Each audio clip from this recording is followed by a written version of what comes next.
Drama की starring हमारी female lead चिंग मियाओ के साथ होती है, जो कि अपनी बेटी नियान को हॉस्पिटल लाई होती है चेकअप के लिए। उसे यहाँ डॉक्टर का अपॉइंटमेंट मिल जाता है। जैसे ही वो डॉक्टर के ऑफिस में आती है तो उसे देखती ही शॉक हो जाती है और सोचती है कि मैंने एक्सपेक्ट नहीं करी थी कि मैं 7 साल बाद फिर से हान से मिलूंगी, और ये कोई और नहीं हमारा मेल लीड है। फिर चिंग मियाओ हमें बताने लगती है कि 7 साल पहले उसका नाम चिंग मियाओ था और वो एक फैटी लड़की थी जिससे सब कोई नफरत करता था। पर चिंग मियाओ का बॉयफ्रेंड कोई और नहीं बल्कि हान था, और वो उसे जब बर्थडे गिफ्ट देने के लिए जा रही थी तो उसने देखी थी कि वो यहाँ अपने फ्रेंड्स के साथ पार्टी कर रहा था। उसके फ्रेंड्स चिंग मियाओ का मजाक उड़ा रहे थे और कह रहे थे कि आखिर उस जैसी फैटी लड़की को क्या वो सच में डेट कर रहा है। तो वो कहता है कि मैं बस उसके साथ खेल रहा हूँ, तुम लोग इतना सीरियस क्यों हो रहे हो, और मैं तो अभी जल्दी अब्रॉड चला जाऊँगा, तो उसे मेंशन मत करो। जब चिंग मियाओ ये सुनती है तो उसे फिर बहुत ही बुरा लगता है और वो वहाँ से चली जाती है। इसी के साथ ही फ्लैशबैक खत्म होता है और चिंग मियाओ यहाँ डरते हुए हान के पास आकर उसे अपनी बेटी की रिपोर्ट देती है, जिसे चेक करके वो बताता है कि जल्दी से उसे अपनी बेटी की सर्जरी करवानी पड़ेगी, तो वो सर्जरी की फ़ीस वगैरह भर दे। चिंग मियाओ तो खुश हो जाती है कि अच्छा हुआ इसने मुझे पहचाना नहीं। फिर वो यहाँ रिपोर्ट लेकर बाहर चली जाती है और तभी यहाँ हान को तो फील हो जाता है कि मुझे ऐसा क्यों लगा जैसे मैंने इस लड़की को पहले कहीं देख चुका हूँ। फिर यहाँ बाहर आने के बाद मियाओ की बेटी नियान उसे कहने लगती है कि मम्मी, जो डॉक्टर मेरा ट्रीटमेंट करने वाले, क्या वो मेरे डैड है? तो चिंग मियाओ कहती है कि बिल्कुल भी नहीं। तो फिर नियान हान का वो पुराना हाई स्कूल वाला फ़ोटो निकाल कर उसे दिखाने लगती है और कहती है कि मम्मी, लेकिन वो डॉक्टर अंकल तो बिल्कुल ऐसे ही दिखते हैं, मेरे डैडी की तरह। तो चिंग मियाओ से समझाती है कि मैंने तुम्हें बताई हूँ ना कि तुम्हारे डैडी बिजनेस ट्रिप पर गए हुए हैं। तो फिर नियान कहने लगती है कि मम्मी, क्या डैडी मुझसे मिलने आएंगे, और क्या वो भी सबके डैडी की तरह मुझसे प्यार करेंगे? तो वो चिंग मियाओ कहती है कि ऑफ कोर्स, और फिर वो अपनी बेटी को बहला फुसला के यहाँ से लेके जाने लगती है और सोचती है कि जब वो मुझसे ही प्यार नहीं करता है तो मेरी बेटी को कहाँ से करेगा।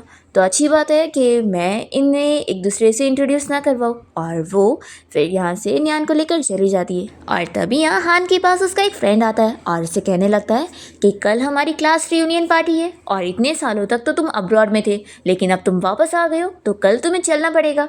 हान कहता है कि देखा जाएगा, अगर मेरा शेड्यूल फ्री हुआ तो फिर मैं चला जाऊँगा। तो इसका फ्रेंड हंसने लगता है और कहता है कि सच में तुम कितने ज़्यादा महान हो, हर साल हमारी क्लास रियूनियन पार्टी ऑर्गेनाइज होती है और सिर्फ तुम और वो जो चिंग मियाओ है, सिर्फ तुम दोनों ही हर बार एब्सेंट रहते हो।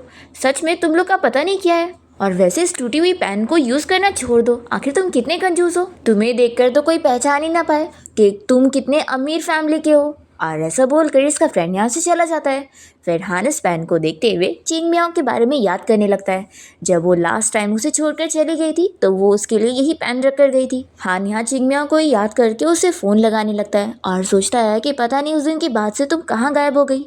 फिर इतने में चिंग मियाओ अपनी बेटी नियान के साथ सामने से आ रही होती है और हान देखता है कि चिंग मियाओ को भी उसी वक्त ही फ़ोन आया है। वो सोचता है कि क्या वो वही है, पर इतने में चिंग मियाओ तो किसी और से कॉल पर बात कर रही होती है और वो चली जाती है। और हान को यहाँ चिंग मियाओ का फ़ोन स्विच ऑफ बताता है। ये सोचता है कि आखिर वो कहाँ पर होगी। दूसरी ओर चिंग मियाओ जल्दी से अपनी बेटी नियान के साथ किसी ग्रैंडमा के घर पहुँचती है जिनके साथ वो रहती है, और उन्हें जल्दी से वो अस्थमा की मेडिसिन देती है।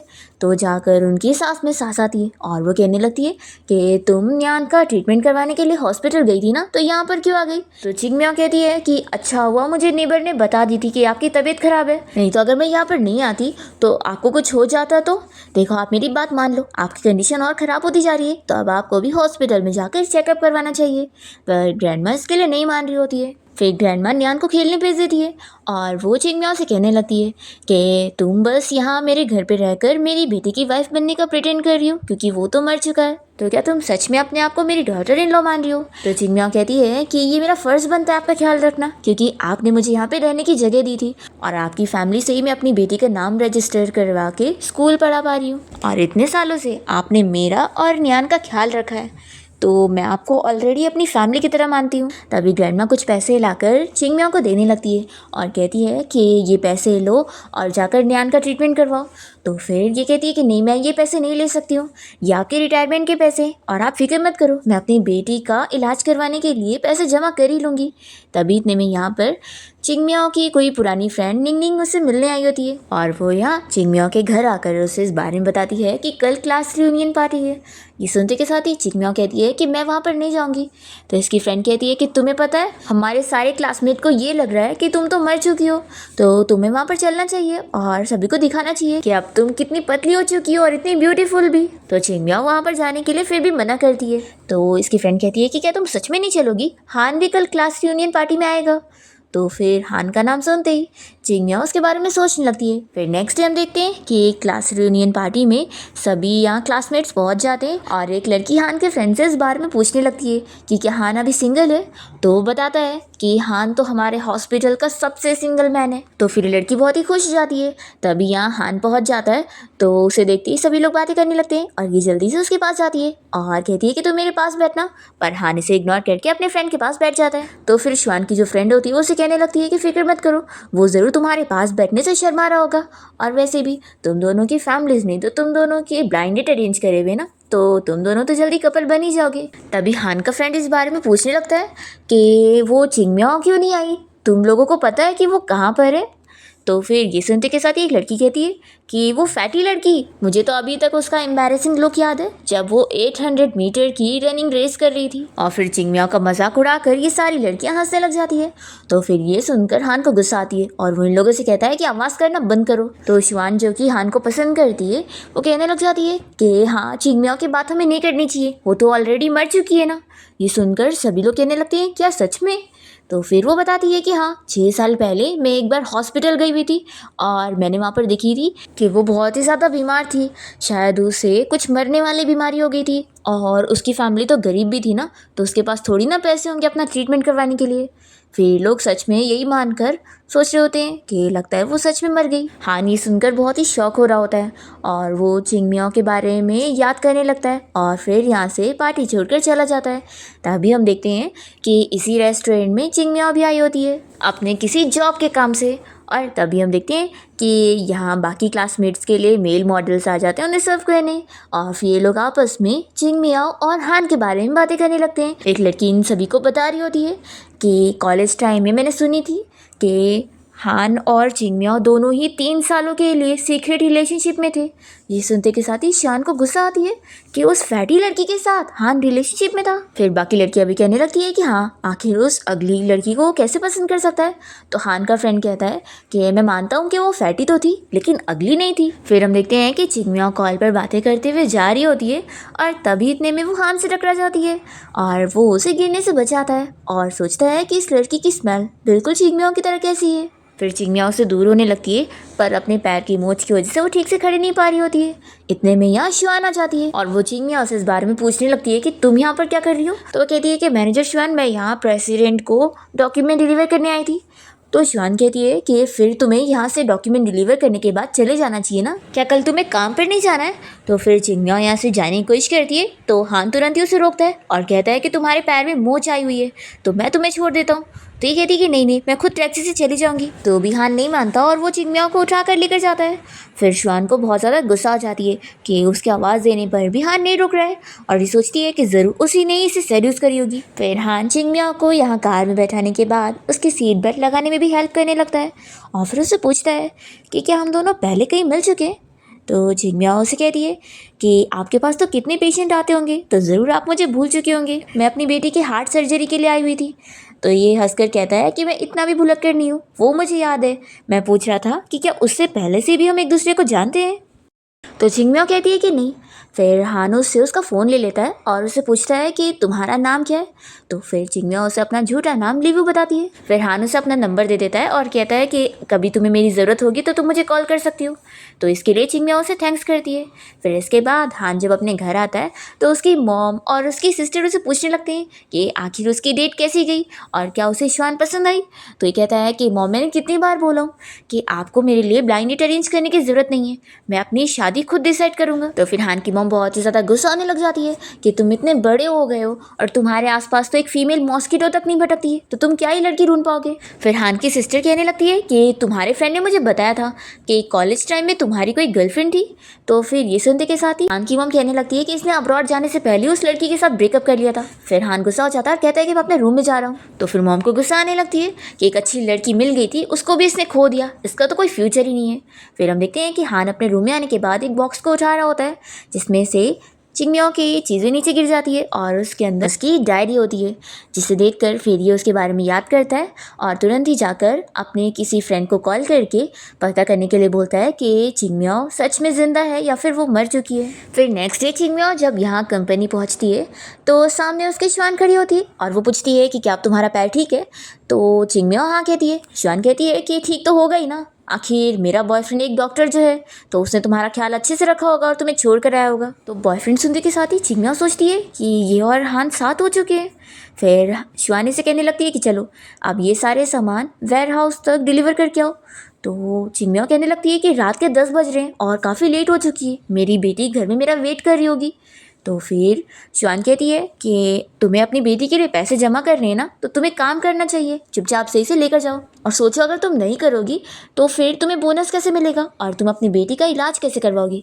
तो फिर चिंगमियाँ काम करने के लिए मान जाती है और वो जैसे ही बॉक्स उठाने लगती है तो शिवान को मन ही मन बहुत ही खुशी मिलती है कि अच्छी बात है, इसे ऐसे ही सहना पड़ेगा। और फिर अपना काम ख़त्म करके चिंगमियाँ काफ़ी रात को घर जाने के लिए टैक्सी में बैठ कर निकलती है और तभी इसे फिर से शिवान का कॉल आता है और वो इसे और भी कोई काम कह रही होती है जो कि उसे कल सुबह तक ही कंप्लीट करके देने होंगे। तो चिंगमियाँ को हाँ ही बोलना पड़ता है।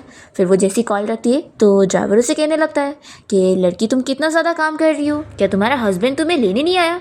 अगर मेरी इतनी ब्यूटीफुल वाइफ होती तो मैं तो उसे इतना काम नहीं करवाता। तो चिंगमियाँ इस आदमी से बहुत ज़्यादा डर जाती है और तुरंत ही वो हान को ही कॉल लगा लेती है क्योंकि उसे उसी का ही नंबर दिखता है और उसे वो हस्बैंड कहने लगती है इसे सुनाने के लिए। तो फिर हान भी समझ जाता है और वो रिप्लाई में कहता है कि हाँ वाइफ मैं तुम्हारा इंतज़ार कर रहा हूँ, तुम घर के बाहर आ जाओ, मैं तुम्हें पिक करता हूँ। तो ड्राइवर ही सुनकर कहता है कि अच्छा तो तुम्हारा हस्बैंड तुम्हें पिक करने आ रहा है। फिर उसके बाद वो उसे उसके घर के बाहर के एरिया तक छोड़ देता है और जैसे ही उसकी कार यहाँ से जाती है तब जाकर चिंगमियाँ को बहुत ही खुशी मिलती है कि वो सेफ है। तभी इतने में वो आदमी वापस आ जाता है और कहता है कि मुझे पता था कि तुम बस एक्टिंग कर रही हो और तुम्हारा कोई हस्बैंड नहीं है। फिर वो इसे यहाँ हैरेस करने की कोशिश करता है पर तभी टाइम पर यहाँ पर फिर हान पहुँच जाता है चिंगमियाँ को बचाने के लिए और फिर वो इस आदमी को मारने लगता है। तो ये आदमी कहता है कि सॉरी मुझे नहीं पता था कि इस लड़की का हस्बैंड है। तो फिर हान इसे और मार कर कहता है कि अगर उसका हस्बैंड नहीं होगा तो क्या तुम इसे ऐसे परेशान करते। फिर ये बंदा माफ़ी मांगने लगता है और हान तुरंत ही पुलिस ऑफिसर को कॉल कर लेता है उसे अरेस्ट करने के लिए और फिर ये चिंगमियाँ के पास जाकर उसको अपना हाथ देता है और कहता है कि क्या तुम ठीक हो। तो ये उसे थैंक यू कहने लगती है। तो हान कहता है कि सिर्फ मुंह से बोलकर थैंक यू कहने से कोई काम नहीं चलेगा। तो फिर वो उसे बाहर लेके चल के खाने की ट्रीट देती है और फिर वो यहाँ पर 2 नूडल्स को ऑर्डर करने लगती है और एक नूडल्स में सी फूड डालने से मना करती है। ये सुनते के साथ ही हान वो टाइम याद करने लगता है जब वो चिंगमियों के साथ बाहर ऐसे ही नूडल्स खाने जाता था तो वो बिना पूछे ही सी फूड डालने से मना करा करती थी क्योंकि उसे पता था कि हान को उससे एलर्जी है। ये बहुत ही शौक होता है और तुरंत ही उसका हाथ पकड़ के उससे पूछता है कि इस बारे में सिर्फ चिंगमियों को पता था कि मुझे सी फूड से एलर्जी है, तो तुम्हें कैसे पता ये चीज़। तो ये तुरंत ही उसे झूठ कह देती है कि एक्चुअली मुझे सी फूड से एलर्जी है और मुझे नहीं पता था कि तुम्हें भी है, एक काम करो तुम दूसरा नूडल्स मंगवा लो। फिर हान भी सोचता है कि हाँ ये वो कैसे हो सकती है। फिर इसके बाद दोनों साथ में वॉक करके जा रहे होते हैं और हान पूछता है कि तुम्हारा घर कहाँ पर है, बता दो मैं तुम्हें छोड़ देता हूँ। तो फिर चिंगमियाँ याद करने लगती है कि कैसे वो कॉलेज के टाइम पर जब अपने घर जाया करती थी तो कुछ गुंडे लड़के जब उसको फॉलो किया करते थे तो वहाँ पर हान पहुँच जाता था उसे प्रोटेक्ट करने के लिए और फिर तभी से ही वो रोज़ उसकी सेफ्टी के लिए उसे रात को घर तक छोड़ने जाता था। और फिर ये याद करने के बाद चिंगमियाँ हान से कह देती है कि तुम्हें साथ चलने की ज़रूरत नहीं है, आगे से मैं खुद चली जाऊँगी। ऐसा बोलकर वो उसके सामने से ही चली जाती है। फिर नेक्स्ट डे हम देखते हैं कि चिंगमियाँ अपनी बेटी न्यान को हॉस्पिटल में लेकर आई होती है और वो कॉल करके बता देती है कि आज मैंने छुट्टी ली हूँ तो मैं काम पर नहीं आऊँगी। और फिर चिंगमियाँ अपनी बेटी न्यान को समझाती है कि तुम यहीं पर ही बैठ जाओ और कहीं जाना नहीं, मैं डॉक्टर को तुम्हारी रिपोर्ट दिखा कर आती हूँ। तो फिर न्यान मान जाती है और चिंगमियाँ फिर यहाँ हान के ऑफिस में आती है और उसे अपनी बेटी का मेडिकल रिपोर्ट दिखाने लगती है। तो वो कहता है कि यहीं पर रख दो। फिर जैसी वो जाने लगती है तभी हान देखता है कि यहाँ पर वही लड़की आ रही है जो रोज़ उसके लिए पहुँच जाती है। फिर वो तुरंत ही चिंगमियाओ को रोकता है और उसे कहता है कि मेरी हेल्प करो, और उसके लिप्स पर वो अपना फिंगर रखते हुए उसे किस करने का नाटक करता है।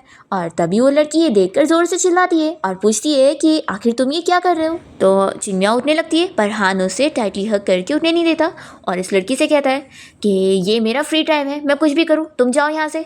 तो वो कहती है कि तुम इस लड़की के लिए मुझे रिजेक्ट कर रहे हो, तुम्हें पता है ना मैं शेन ग्रुप कंपनी की डॉटर हूँ। तो फिर ये कहता है कि तुम कहीं की भी डॉटर हो, इससे मेरा कोई लेना देना नहीं है, दरवाज़ा खुला है, निकलो यहाँ से।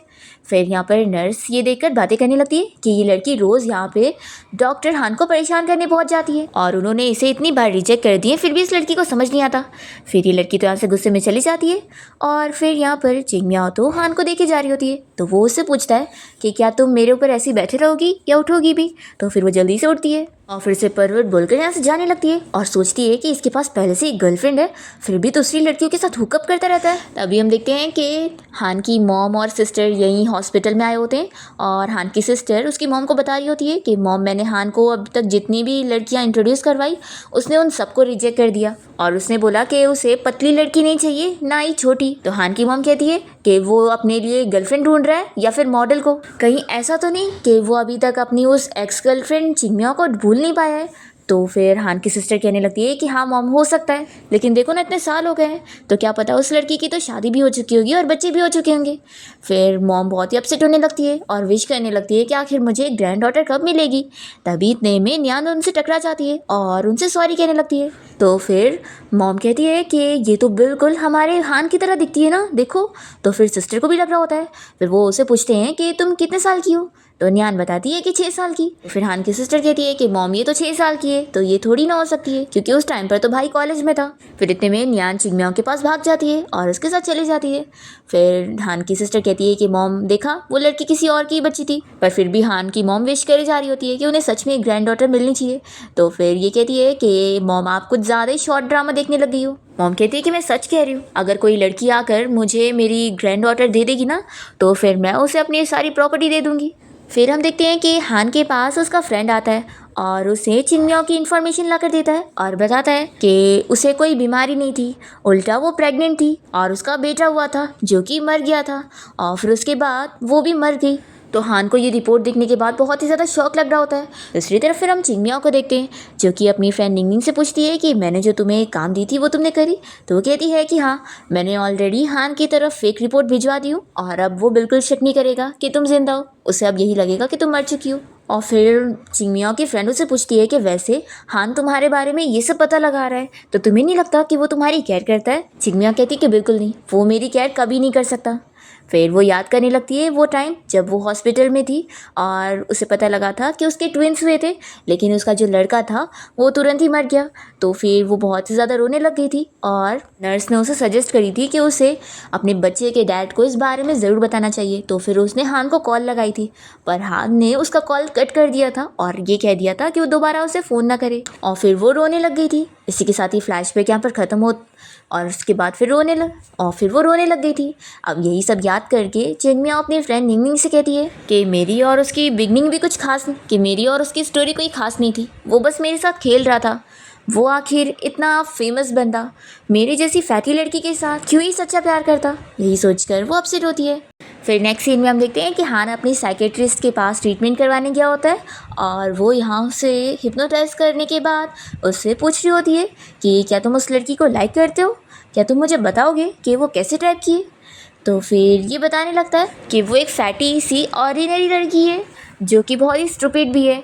वो हफ्ते भर खाने के पैसे बचाकर अपनी किसी बिल्ली को जाकर देती थी, किसी बिल्ली को जाकर खाना खिलाती थी।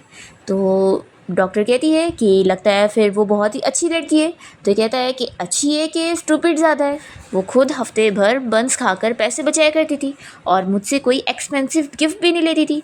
तो फिर डॉक्टर कहती है कि तुम्हारी बातों से लगता है कि वो तुम्हारी नज़रों में बहुत ही इंप्रेसिव थी। तो फिर डॉक्टर उससे पूछती है कि कहीं ऐसा नहीं लगता कि तुम उस लड़की से बहुत प्यार करते हो।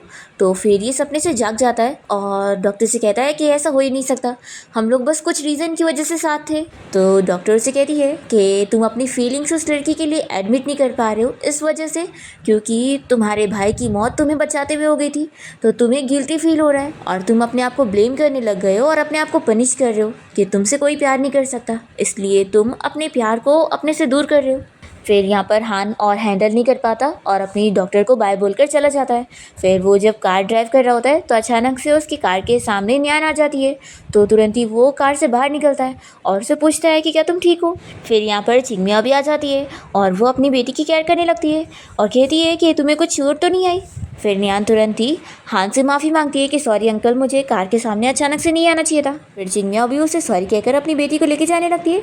तो हान कहता है कि ऐसा क्यों कह रही हो कि इसे चोट नहीं आई, क्या पता कुछ इंजरी हुई होगी तो फिर। और वो उसे उठा लेता है और कहता है कि इसे हॉस्पिटल ले जाना चाहिए। फिर चिंगमिया न्यान को लेकर हॉस्पिटल में जब लाइन लगाई होती है तभी उसका उस लड़की के साथ आर्ग्यूमेंट हो जाता है जो कि पिछली बार उसको और हान को ऑफिस में देख ली थी। पर फिर यहाँ पर हान पहुँच जाता है चिंगमिया की साइड लेने के लिए। तो फिर ये लड़की कहती है कि तुम यहाँ हॉस्पिटल में क्या कर रहे हो, तुम्हारी तो काम की छुट्टी हो चुकी है ना। तो ये कहता है कि मैं अपनी बेटी को डॉक्टर को दिखाने आया हूँ। ये सुनते के साथ ही वो शौक होती है कि क्या ये तुम्हारी बेटी है। फिर सभी लोग भी इस बारे में बातें करने लगते हैं कि हाँ, वैसे तो ये बच्ची डॉक्टर हान की तरह मिलती जुलती दिख रही है और डॉक्टर हान की वाइफ भी बहुत ही ज़्यादा ब्यूटीफुल है, दोनों कितने अच्छे मैच लग रहे हैं। फिर ये लड़की बहुत ही जेलस होती है और कहती है कि तुम ज़रूर मुझे रिजेक्ट करने के लिए इतना बेकार सा झूठ कह रहे हो ना। तो फिर हान यहाँ पर चिंगमिया को भी हक करता है और कहता है कि तुमने अपने आप को समझी क्या हो जो मैं तुम्हें धोखा देने के लिए नाटक करूँगा। ऐसा बोलकर फिर वो चिंगमिया का हाथ पकड़ के लेकर जाता है और फिर वो खुद ही न्यान का चेकअप करने के लिए अंदर लेकर जा रहा होता है। ये देखकर नर्स बातें करने लगते हैं कि लगता है वो बच्ची सच में मिस्टर हान की बेटी है, तभी तो वो ओवर टाइम वर्क करते हुए उस बच्ची का चेकअप कर रहे हैं। चिंगमिया यहाँ बैठकर ये सब सुन रही होती है। फिर इसके बाद हान कार से इन लोगों को घर छोड़ने के लिए भी जा रहा होता है और वो चिंगमिया को समझाने लगता है कि अगली बार उसे रोड पर नहीं भागना चाहिए। तो वो कहती है कि ठीक है डॉक्टर अंकल, मैं अगली बार से अपना और अपने रैबिट का भी ख्याल रखूँगी ताकि वो रोड पर ना जाए। तो फिर हान ये सुनते के साथ ही वो टाइम याद करने लगता है जब चिंगमिया उसे यही सॉफ्ट टॉय गिफ्ट करा करती थी। और फिर इसके बाद हम देखते हैं कि हान चिंगमिया और न्यान को इन लोग के घर के बाहर तक छोड़कर जाने लगता है। तो न्यान उसे बाय करने लगती है और फिर वो चिंगमिया से कहती है कि मुझे डॉक्टर अंकल बहुत ही पसंद है, ये बिल्कुल मेरे डैड की तरह दिखते हैं। तो चिंगमिया कहती है कि दोबारा से कभी उनके सामने ये मत कह देना। तो फिर न्यान मान जाती है और फिर वो कहती है कि मम्मी मैं अपना रैबिट अंकल की कार में ही भूल गई, मम्मी मेरा रैबिट अकेले नहीं सो पाएगा। तो फिर चिंगमिया कहती है कि रुको, मैं अभी तुम्हारे अंकल को कॉल करके कह देती हूँ। फिर ये जैसी हान को कॉल लगाती है तभी हम देखते हैं कि हान अपने घर आया होता है और उसकी सिस्टर उसे एक कैट के बच्चे को दिखा रही होती है कि देखो किसी ने इसे हमारे घर के बाहर छोड़ दिया। हान उसे ठीक से पकड़ नहीं पा रहा होता है तो उसकी सिस्टर उसे चिल्लाने लगती है कि इसे धीरे से टच करो, तुम कितने रूड हो। तभी इतने में चिंगमिया हान की सिस्टर की आवाज़ सुनकर तुरंत ही कॉल कट करती है और उसे लगता है कि वो किसी लड़की के साथ है। और फिर हान खुद ही फिर से कॉल करता है तो चिंगमिया न्यान से उसे बात करवा देती है। तो हान न्यान से प्रॉमिस करता है कि ठीक है तुम फिक्र मत करो, मैं तुम्हारे इस रैबिट के साथ ही सोऊंगा और इसे अकेले नहीं रहने दूंगा। तो फिर न्यान तो बहुत ही खुश हो जाती है और फिर नेक्स्ट मॉर्निंग होती हान यहाँ इस सॉफ्ट टॉय को लेकर न्यान को देने पहुँच जाता है तो वो तो फिर से बहुत ही हैप्पी हो जाती है। फिर यहाँ हान अंदर की तरफ देखने लगता है तो चिंगमिया देखती है कि उसने वैसे भी ब्रेकफास्ट रेडी करके रखी थी। तो वो कहती है कि क्या तुम भी हमारे साथ ब्रेकफास्ट करना चाहोगे। तो वो हाँ कहते हुए तुरंत ही अंदर आ जाता है। तो फिर ये उसे भी ब्रेकफास्ट सर्व करती है और फिर हान ये सूप देखकर याद करता है कि ये तो उसके लिए चिंगमिया बनाया करती थी। फिर वो इसे पूछता है कि उसने सेम वैसे ही सूप कैसे बनाई है। तो ये तो बहाना कर लेती है। फिर ये अपसेट हो जाता है कि ये चिंगमिया नहीं है और यहाँ से जाने लगता है। तभी इतने में इसे एक यहाँ बैच दिख जाता है जो कि उसके स्कूल की क्लास का बैच था। वो इससे इसके बारे में पूछता है और कहता है कि तुम भी उसी स्कूल से थी जहाँ से मैंने पढ़ाई की हूँ, तो ये बताओ कि तुमने झूठ क्यों बोली कि तुम मुझे पहले से नहीं जानती थी। तो ये कहती है कि आखिर हम दोनों सेम थोड़ी ना क्लास में थे।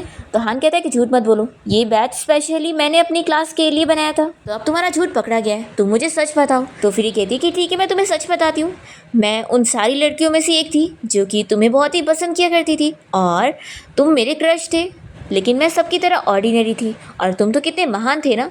मैंने जब तुम्हें अपना लव लेटर दी तो भी तुमने मुझे इग्नोर किया और तुमने मुझे कभी पहचाना ही नहीं। इस वजह से ही मैं फिर तुम्हें ना पहचानने की एक्टिंग कर रही थी क्योंकि मुझे एम्बैरेस फील नहीं करना था। तो ये कहता है कि ठीक है मैं देखता हूँ कि तुम सच कह रही हो कि नहीं। फिर वो तुरंत ही अपने फ्रेंड को कॉल करके उससे पूछता है कि क्या हमारी क्लास में कोई लीवू नाम की लड़की थी जिसने मुझे लव लेटर दी थी। तो फिर इसका फ्रेंड तुरंत ही कहता है कि हाँ। तो फिर हान को मानना ही पड़ता है और फिर वो चिंगमिया को बाय बोलकर यहाँ से तुरंत ही चला जाता है और वो रोने लगती है। नेक्स्ट डे हम देखते हैं कि चिंगमिया हॉस्पिटल गई होती है उन्हीं ग्रैंडमा के लिए खाना लेकर और वहाँ पर दूसरी आंटीज बातें करने लगती हैं और कहते हैं कि उनकी डॉटर इन लॉ कितनी ज़्यादा अच्छी है, उनका बेटा अब्रॉड में काम कर रहा है और उनकी डॉटर इन लॉ यहाँ उनका फिर भी ख्याल रख रही है, वो कितनी अच्छी है। तभी ये सारी बातें हान सुन लेता है और वो जेलस होकर कहता है कि अच्छा, तुम बहुत ही अच्छी डॉटर इन लॉ, ऐसा वो बोलकर चला जाता है। फिर ये ग्रैंड माँ चिंगम्याओ से कहने लगती है कि वैसे भी मेरे बेटे के साथ तो तुम्हारी फेक मैरिज थी और ये डॉक्टर तो बहुत ही अच्छा है और हैंडसम भी है, तो अगर तुम्हें पसंद हो तो इसे डेट करने का सोचो। चिंगम्याओ कहती है कि नहीं, मुझे वो पसंद नहीं। तो ग्रैंड माँ कहती है कि झूठ मत बोलो, तुम उसे बहुत बार देख रही थी और मुझे पता है कि तुम उसे पसंद करती हो। फिर तो चिंगम्याओ चुप रह जाती है और कहती है कि आप अपना खाना खाओ। फिर हम देखते हैं कि हान अपने घर पहुँचता है और वो चिंगम्याओ की पुरानी फ़ोटो देखते हुए उसे याद कर रहा होता है कि वो उस दिन उसका बर्थडे था और उसके साथ वो अपनी फ़ोटोज़ लेकर बहुत ही खुश हो रही थी कि क्या पता वो उसके आगे के बर्थडे में कभी होगा कि नहीं। तो वो कहता है कि मैं हमेशा होऊंगा और फिर तब वो उससे अपना लव कन्फेस कर लेता है और दोनों ही नाइट स्पेंड कर लेते हैं। यही सारी चीज़ें हान यहाँ पर याद करते हुए हान सपने में देखता है कि अभी वो जिस लड़की से मिल रहा है वही चिंगम्याओ है, ऐसा वो खुद उसे बता रही है। फिर ये सपना देखते के साथ ही वो उठ जाता है और फिर वो अपनी साइकेट्रिस्ट से मिलने जाता है और उसे इस सब के बारे में बताता है। तो वो पूछती है कि क्या तुम अभी भी चिंगम्याओ को भूल नहीं पाए हो, इसलिए ऐसा सपना देख रहे हो।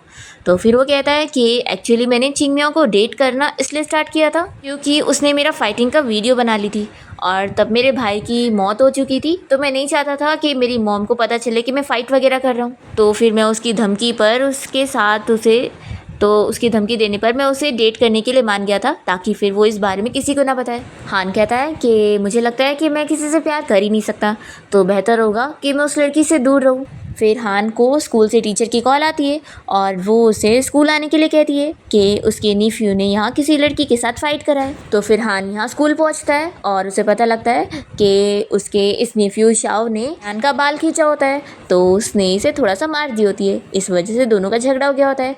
तभी इतने में चिंगम्याओ भी यहाँ पर पहुँच जाती है और फिर हान यान से माफ़ी मांगता है कि मेरे नीफ्यू ने सच में गलत किया, उसे तुम्हारा बाल नहीं नोचना चाहिए था। फिर शाओ भी माफ़ी मांग लेता है, तो न्यान फिर उसे माफ़ करती है और फिर हान का नेफ्यू चिंगम्याओ को स्माइल करके देखने लगता है और चिंगम्याओ अपनी बेटी न्यान के साथ फिर यहाँ से चली जाती है और हान उसे ऐसे पीछे से जाते हुए देख रहा होता है। तो शाओ कहने लगता है कि अंकल, क्या आप न्यान की मम्मी को जानते हो? तो ये कहता है कि नहीं जानता। तो फिर शाओ कहता है कि फिर अंकल, ये बिल्कुल सही नहीं है कि आप ऐसे किसी को भी देखोगे। हान कहता है कि लगता है मुझे तुम्हारी मम्मी को बताना पड़ेगा कि तुम यहाँ फाइटिंग कर रहे थे। तो फिर शाओ रोकने लगता है कि मम्मी को मत बताना। तभी इतने में हम देखते हैं कि चिंगम्याओ यहाँ से जाते हुए बेहोश होने लगती है। तो फिर हान जल्दी से उसके पास पहुँचता है और उसे गिरने से बचाता है। फिर उसके बाद वो उसे अपनी कार में बैठा कर उसे चॉकलेट दे रहा होता है। तभी वो जाग जाती है और कहती है कि मैं खुद खा लूँगी। तो फिर वो कहता है कि आगे से कभी ब्रेकफास्ट को लेट मत खाना और खाना तुम्हें स्किप नहीं करना है। तो फिर वो मान जाती है और जैसी कार से बाहर निकलने वाली होती है तो ये जल्दी से डोर को लॉक कर देता है और कहता है कि मैं तुम लोग को घर छोड़ूंगा। तो फिर कहती है कि इसकी ज़रूरत नहीं थी। तभी जल्दी से शाओ कहने लगता है कि आंटी, मेरे अंकल आपको घर छोड़ देंगे, आप फिक्र मत करो। और वैसे आंटी, आप कितने ज़्यादा ब्यूटीफुल हो, लगता है गॉड ने सारे पॉइंट्स आपको ही दे दिए। तो चिंगम्याओ कहती है कि तुम्हें तारीफ़ें करना बहुत आता है। तो शाओ कहने लगता है कि मैं आपको डिनर की ट्रीट देना चाहता हूँ, वैसे भी आपको लो ब्लड शुगर हो रहा है तो अभी आपको खाना खाना चाहिए। चिंगम्याओ कहती है कि ये ट्रीट तो मेरी तरफ से होना चाहिए ना, क्योंकि तुम्हारे अंकल मुझे घर छोड़ रहे हैं। शाओ कहता है कि नहीं, आखिर कोई लड़की को हम लोग कैसे पे करने दे सकते हैं। और फिर वो अपनी वॉच में उसका नंबर भी ले लेता है, तो चिंगम्याओ उसे नंबर दे देती है। इसके बाद ये लोग साथ में रेस्टोरेंट पहुंचते हैं और फिर चिंगम्याओ यहाँ न्यान के साथ वॉशरूम में चली जाती है। तो हान अपने नेफ्यू शाओ से पूछने लगता है कि क्या वो तुम्हें इतनी अच्छी लग रही है जो तुम देखे जा रहे हो, और ये बताओ इतने छोटे बच्चे होकर तुमने इस रेस्टोरेंट का लोकेशन कैसे ढूंढी। तो शाओ कहता है कि अंकल, मेरे बहुत सारे कनेक्शन हैं और वैसे किसी लड़की को परस्यू करने के लिए पैसे की भी ज़रूरत होती है, तो क्या आप मुझे पैसे दे देंगे। तो हान उसे याद दिलाने लगता है कि तुम बस 6 साल के छोटे बच्चे हो। तो शाओ कहता है कि अंकल, मुझे तो वो आंटी पहली नज़र में बहुत ही पसंद आ गई है और मैंने तो उनका नंबर भी ले चुका हूँ, तो क्या पता मेरे पास फ्यूचर में चांस होगा। तो हान उसे समझाता है कि उस आंटी की अब शादी भी हो चुकी है और उसकी बच्ची तुम्हारी एज की है। तो शाओ कहने लगता है कि मुझे तो आंटी बहुत ही पसंद आई है और वो मुझे स्माइल करके भी देख रही थी। तो हान कहता है कि ठीक है, तुम दिन में सपने देखते रहो। फिर शाओ यहाँ वेटर को बुलाकर सबसे एक्सपेंसिव डिश ऑर्डर करने लगता है और कहता है कि डिश में पीनट मत लाना क्योंकि आंटी को पीनट से एलर्जी है और साथ ही न्यान को भी। ये सुनते के साथ ही हानि से कहता है कि तुमने क्या कहा? तो बताता है कि हाँ, उन दोनों को ही पीनट से एलर्जी है और ये मुझे नियान ने खुद बताई थी। ये सुनते के साथ ही फिर ये याद करने लगता है कि चिंगमियाओ को भी पीनट से एलर्जी हुआ करती थी। फिर इसे शक हो जाता है कि लगता है वो सच में चिंगमियाओ है। वो उसे ढूंढने जाता है और तभी वो उसे दूर से देख रही होती है और वो रोने लग जाती है और अपनी बेटी को लेकर यहाँ से चली जाती है। फिर रात में हम देखते हैं कि हान घर पर होता है और वो चिंगमियाओ को मैसेज करने जा रहा होता है। तभी उसे अपनी साइकेट्रिस्ट की बात याद आती है कि उसने इसे समझाई थी कि अगर उसे उस लड़की को भूलना है तो उसे किसी नई लड़की को एक्सेप्ट करना पड़ेगा। फिर हम यहाँ पर चिंगमियाओ को देखते हैं जो कि एक होटल में वेट्रेस की जॉब पर लग जाती है और तभी यहाँ पर हान श्वान को लेकर रेस्टोरेंट में लंच करने आया होता है क्योंकि उसकी मॉम ने इसी के साथ इसकी ब्लाइंड डेट अरेंज करी है।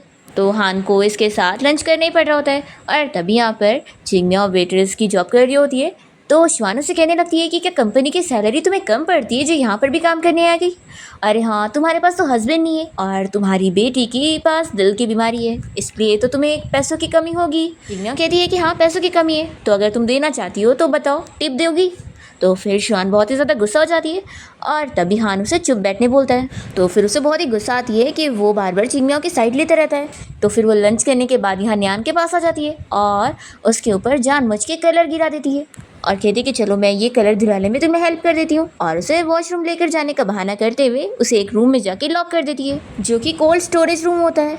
इसके बाद जब यहाँ फिर चिंगमियाओ को अपनी बेटी नज़र नहीं आ रही होती है तो फिर वो इस बारे में हान को बताती है और फिर दोनों ही मिलकर न्यान को ढूंढने लग जाते हैं और फिर सीसीटीवी फुटेज देखने की मदद से इन लोगों को पता लगता है कि श्वान उसे अपने साथ लेकर गई थी। फिर ही जाकर उसे चिल्लाता है और तुरंत ही फिर कोल्ड स्टोरेज रूम का दरवाज़ा तोड़ते हुए न्यान को बचाकर बाहर निकालता है। चिंगमियाओ तो अपनी बेटी को लेकर रोने लग जाती है और गार्ड्स यहाँ पर श्वान को पकड़े हुए होते हैं और फिर ये जाकर उसे 2 थप्पड़ लगाती है। तो श्वान चिल्लाने लगती है कि तुम्हारी इतनी हिम्मत कि तुम मुझे मारोगी? तो हान उसे चिल्लाता है कि ये 2 थप्पड़ तो तुम्हारे लिए कुछ भी नहीं था, तुमने इस छोटी सी बच्ची को कोल्ड स्टोरेज रूम में बंद कर दी थी। क्या तुम्हें इतनी सी भी अक्ल है कि थोड़ा सा भी और देर होता तो वो मर सकती थी? फिर वो तुरंत ही हान से माफ़ी मांगने लगती है पर हान उसे माफ़ नहीं करता और अपने गार्ड्स को भेज देता है कि वो जाकर उसे पुलिस को देकर आए। फिर इसके बाद हॉस्पिटल में चिंगमियाओ अपनी बेटी न्यान का ख्याल रख रही होती है और फिर तभी यहाँ पर शाओ और हान आए होते हैं इससे मिलने के लिए। तो वो उन लोग को चुप रहने के लिए बोलती है कि न्यान सो चुकी है। तो फिर शाओ उसे फ्लावर का बुके देने लगता है और कहता है कि इसके अंदर कैंडीज़ है। तो चिंगमियाओ शाओ की तारीफ़ करती है कि तुम तो कितने ज़्यादा क्यूट हो और अच्छे हो। और फिर दोनों यहाँ चिंगमियाओ को बाय कहने के बाद साथ में यहाँ कार में आते हैं और शाओ कहने लगता है कि आंटी ने मुझे क्यूट बोली और वो अपने स्मार्ट वॉच में उसकी आवाज़ रिकॉर्ड कर चुका होता है और बार बार सुन के खुश हो रहा होता है। और फिर उसके बाद हम देखते हैं कि हान के पास शाओ की वो वॉच होती है और वो उसमें चिंगमियाओ की आवाज़ सुनकर खुश हो रहा होता है। और फिर नेक्स्ट डे हम देखते हैं कि शाओ की बर्थडे पार्टी होती है और उसने यहाँ पर चिंगमियाओ और न्यान दोनों को ही बुलाया होता है। जैसे वो दोनों यहाँ पहुँचते हैं तो लिन इन लोग को बातें सुनाने लगती है कि क्या तुम लोगों ने कुछ भी सोचा हुआ है कि इस पार्टी में तुम लोग भी आ सकते हो? तभी यहाँ पर हान पहुँच जाता है और कहता है कि हाँ, मैं भी ये कह रहा था कि तुम यहाँ पर कैसे आ गई? तो फिर ये बताने लगती है कि तुम्हारी मॉम ने मुझे यहाँ इन्वाइट करी है और देखो लास्ट टाइम जो हॉस्पिटल में हुआ था ना वो बस मिसअंडरस्टैंडिंग थी, तो क्या तुम मेरी एक्सप्लेनेशन सुनोगे? तो हान कह देता है कि मुझे तुम्हारी कोई बकवास नहीं सुननी और वो चिंगमियाओ से कहता है कि तुम अंदर पार्टी में चलो और आराम से खाओ पियो। फिर हम देखते हैं यहाँ पर हान की मॉम और उसकी सिस्टर को जो कि एल्बम में सारी फ़ोटोज़ वगैरह देख रहे होते हैं और जेन की बचपन की और हान की बचपन की फ़ोटोज़ को देखते हुए वो लोग कह रहे होते हैं कि वो बचपन में कितना ज़्यादा क्यूट था। तभी यहाँ पर हान आ जाता है और अपने सिस्टर से कहने लगता है कि ये जो मेरी इतनी गंदी वाली फ़ोटो जो तुम देख रही हो ना, प्लीज़ उसे छुपा दो। तो वो कहती है कि उसके लिए तुम्हें पैसे देने पड़ेंगे। तो फिर वो उसे अपना कार्ड दे देता है। तभी यहाँ पर मॉम और सिस्टर नोटिस करते हैं कि हान एक फ़ोटो में जिसमें उसने लड़की वाले कपड़े पहना हुआ है उसमें वो बिल्कुल न्यान की तरह दिख रहा है। फिर वो उसे फ़ोटो दिखाने लगते हैं तो वो कहता है कि मैं नहीं देखूंगा, आखिर आप लोगों ने मुझे लड़की वाले कपड़े कैसे पहना है, और ऐसा बोलकर वो चला जाता है। तभी यहाँ पर फिर ये लोग न्यान को बुलाकर उससे बातें करने लगते हैं और मॉम कहती है कि तुम कितनी क्यूट हो, आज मेरी ग्रैंड डॉटर भी ऐसी क्यूट सी होती। तभी शाओ जल्दी से चिंगमियाओ के पास जाता है और उससे पूछता है कि आंटी आपने मेरे लिए क्या गिफ्ट लेकर आई हो। तो फिर वो उसे ड्रेस देती है जो कि शाओ तुरंत ही पहनकर यहाँ पर बहुत ही मज़े करने लगता है। तभी हम देखते हैं कि चिंगमियाओ के पास लिन पहुँच जाती है और उसके ऊपर जानबूझ के ड्रिंक गिरा देती है और कहती है कि उप्स, तुम्हारे तो कपड़े ख़राब हो गए, अब तुम क्या करोगी? तभी यहाँ पर हान की मॉम आ जाती है और वो लिन को चिल्लाती है कि उन्होंने सोची ही नहीं थी कि वो ऐसे टाइप की लड़की होगी जो कि दूसरों को परेशान करेगी। और फिर वो चिंगमियाओ से कहती है कि तुम जाके वॉशरूम में कपड़ा क्लीन कर लो। फिर हम देखते हैं कि चिंगमियाओ जब वॉशरूम में होती है तभी अचानक से यहाँ पर हान आ जाता है तो ये उसे देख के डरने लगती है और पूछती है कि तुम अंदर कैसे आ गए। हान कहता है कि ये मेरा बाथरूम है, तो क्या मुझे पूछ कर आना पड़ेगा? ऐसा बोलकर उसके क्लोज आ रहा होता है। फिर जैसे ही चिंगमिया यहाँ से जाने लगती है तो वो उसे रोकता है और कहता है कि क्या तुम ऐसे जाने वाली हो? फिर वो उसे अपना कोट पहना देता है और कहता है कि तुम बाहर चलो, मैं तुम्हें छोड़ देता हूँ। और फिर वो जैसे ही बाहर आता है तभी यहाँ उसे लिन मिल जाती है और वो उसे कहने लगती है कि मैं तुम्हें बताना चाहती हूँ कि मैं तुम्हें कितना लाइक करती हूँ और ये सब कोई जानता है। तो हान कह देता है कि तुम मुझे लाइक करती हो तो इसका ये मतलब नहीं है कि मैं भी तुम्हें लाइक करूँगा। ऐसा कहकर वो चला जाता है। फिर चिंगमिया जैसे ही यहाँ हान का कोट पहने हुए बाहर आती है तो लिन उसे देखकर बहुत ही जेलस हो जाती है और फिर गुस्सा होती है कि अब मैं इसे बताती हूँ। दूसरी ओर हम देखते हैं कि नियान तो यहाँ पर हान की मॉम से काफ़ी सारी बातें कर रही होती है और उनका सर मसाज करने में भी हेल्प कर रही होती है। तो फिर हान की मॉम तो उससे बहुत ही खुश हो जाती है और उसे गिफ्ट के तौर पर एक ब्रॉच दे देती है, जो कि न्यान नहीं लेती। तो भी वो कहती है कि नहीं, ये मेरी तरफ से तुम्हें गिफ्ट है तो तुम्हें लेना पड़ेगा। तो फिर न्यान कहती है कि ठीक है फिर, और वो भी उन्हें बदले में चॉकलेट देती है।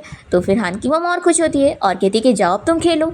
तभी यहाँ पर हान की मॉम के पास वापस से लीन आ जाती है और उन्हें कहने लगती है कि मैं आपको एक चीज़ बताना चाहती हूँ कि हान की एक नाजायज़ बच्ची है। ये सुनते के साथ ही हान की मॉम कहती है कि क्या मेरी कोई ग्रैंड डॉटर है? तो फिर ये बताती है कि हाँ, हॉस्पिटल में हान ने सभी को इस बारे में खुद बताया है कि वो उसकी बच्ची है। और सच में वो लड़की जिसने हान को फंसाई हुई है वो बहुत ही गरीब है और बहुत ही चालाक भी है। हान की मॉम ये सुनकर शॉक हो रही होती है। तो फिर लीन को बहुत ही खुशी मिल रही होती है कि अब चिंगमियाओ की कोई वैल्यू नहीं रहेगी। हान की मॉम कहती है कि जिस लड़की की तुम बात कर रही हो क्या वो यहीं पर ही है? तो फिर ये बताने लगती है कि हाँ, और वो नीचे इशारा करते हुए चिंगमियाओ और नियान को दिखाती है। तो फिर हान की मॉम सोचने लगती है कि क्या ये बच्ची सच में मेरी ग्रैंड डॉटर होगी। और फिर वो जाकर चुपके से नियान का बाल लेकर अपने हाउसकीपर को दे देती है और कहती है कि जाओ डीएनए टेस्ट करवाओ और पता करो कि आखिर ये बच्ची मेरी फैमिली का खून है कि नहीं। लिन ये देखकर पूछती है कि आखिर आप ये क्या कर रही हो?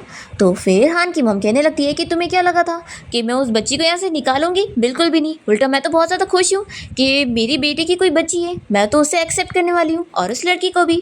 और जब वो बच्ची इतनी ज़्यादा क्यूट और अच्छी है तो उसकी मम्मी भी ज़रूर होगी, क्योंकि उसने उसे इतनी अच्छी तरबियत दी है।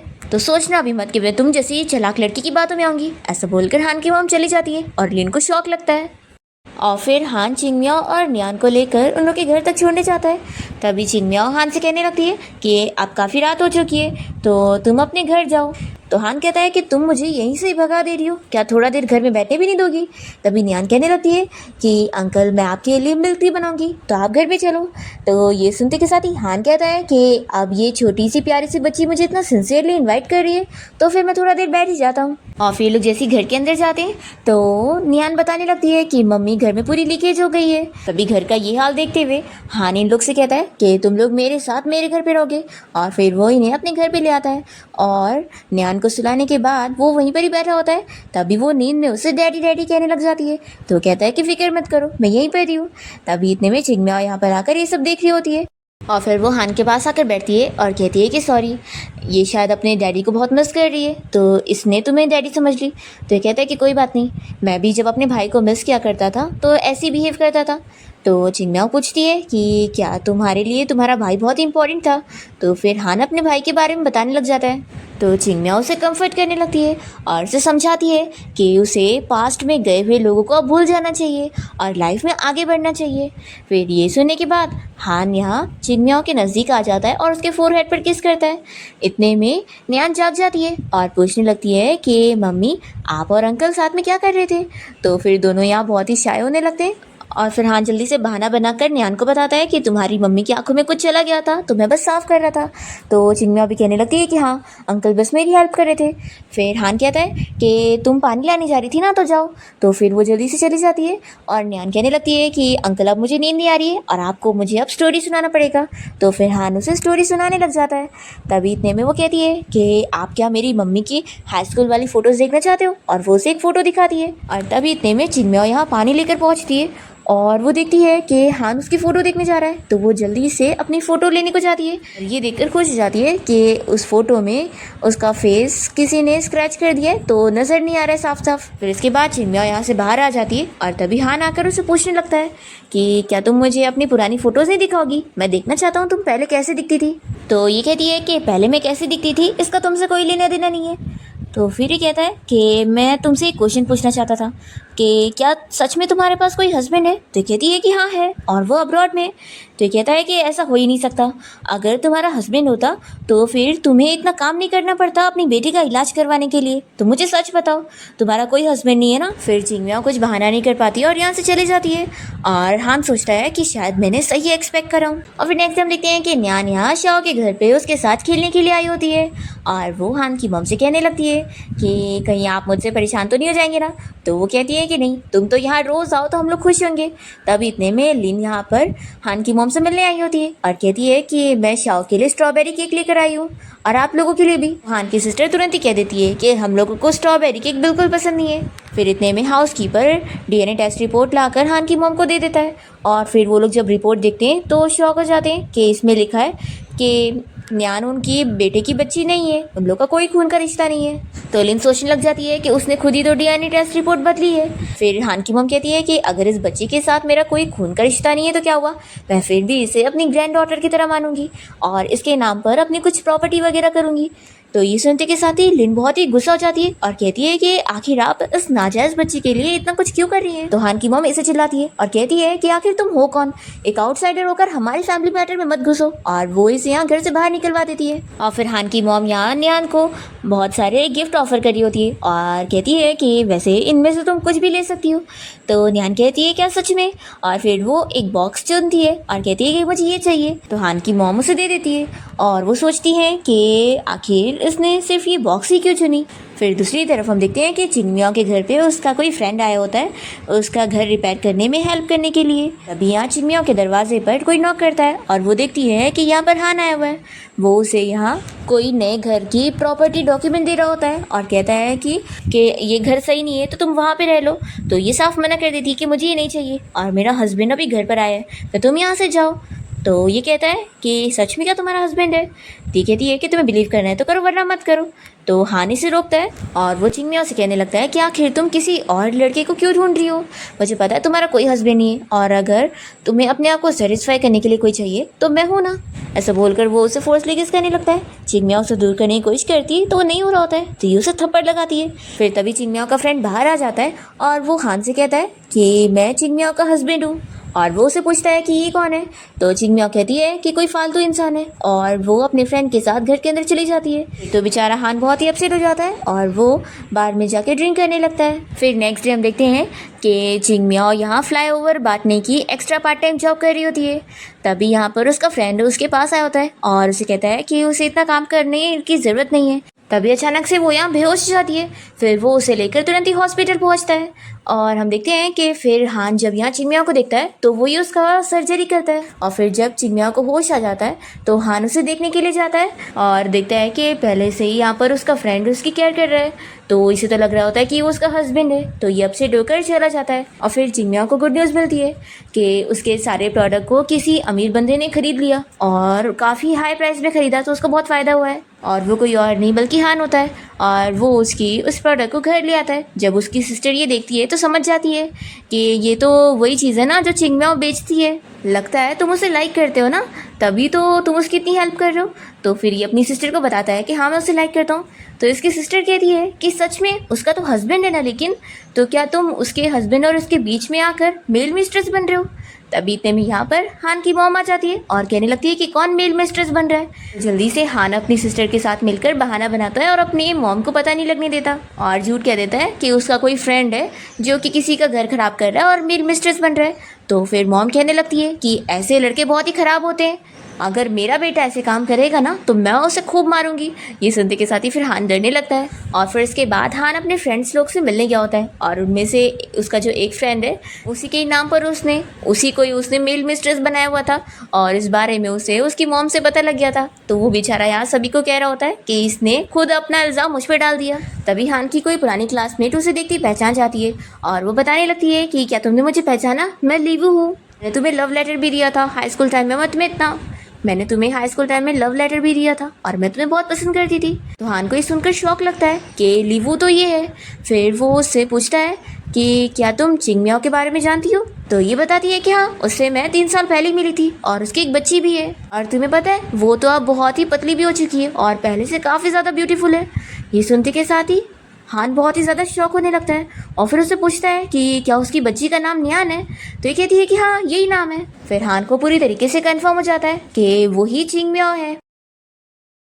फिर इसके बाद हान सीधा चिंगम्याओ से मिलने पहुंच जाता है और उसे कह देता है कि अब मुझे पता लग चुका है कि तुम कोई लीवो नहीं हो बल्कि तुम चिंगम्याओ ही हो। तो वो कहती है कि मुझे समझ नहीं आ रहा कि तुम ये क्या बोल रहे हो, और वो यहाँ से जाने लगती है। तो फिर वो रोते हुए उसे कहता है कि तुम्हें पता भी है मैं तुम्हें कितने टाइम से ढूंढ रहा था। तो फिर ये कहती है कि हाँ मैं मानती हूँ कि मैं ही चिंगम्याओ हूँ, वही फैटी लड़की जिससे सब कोई नफरत करता था। और तुम तो मुझसे काफ़ी अलग हो ना, तुम कहाँ इतने महान से, तो तुम बस मेरी जैसी लड़की के साथ खेल रहे थे। तभी हान उसका हाथ पकड़ता है और कहता है कि प्लीज़ एक बार मुझे एक मौका तो देकर देखो, मैं अब सब कुछ ठीक करना चाहता हूँ और मैं नियान की पूरी रिस्पॉन्सिबिलिटी लेना चाहता हूँ।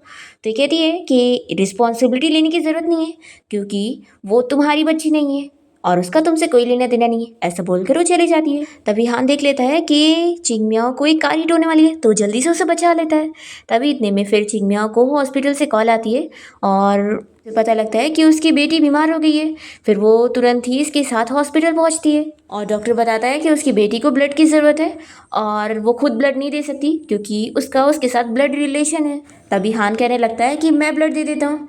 तो फिर वो उसे भी मना करने लगती है कि नहीं तुम भी नहीं दोगे। तो फिर हान समझ जाता है कि उसकी बेटी है। तो फिर वो इसे कहता है कि तुम फिक्र मत करो, मैं उसे ठीक करवा के रहूँगा। और फिर वो ब्लड का अरेंजमेंट करवाता है। नियान की सर्जरी सक्सेसफुल हो जाती है और उसे होश भी आ जाता है। फिर इसके बाद हम देखते हैं कि चिंगम्याओ का फ्रेंड उसे समझाता है कि वो अभी भी हान को लाइक करती है, इसलिए उसे उसके साथ अपनी सारी मिसअंडरस्टैंडिंग क्लियर करनी चाहिए और अच्छे से बात करनी चाहिए।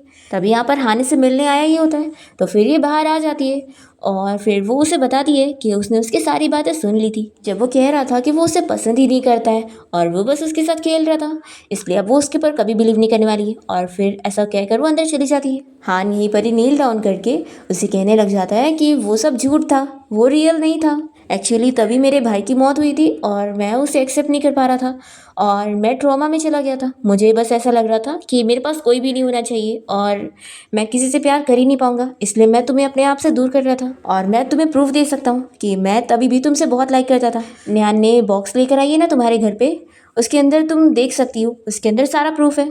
तो फिर ये बॉक्स खोलती है तो उसमें उसे उसकी बहुत सारी फ़ोटोज़ मिलती है जो कि चिंगम्याओ याद करने लगती है कि ये सब उसने सीक्रेटली लिया हुआ है।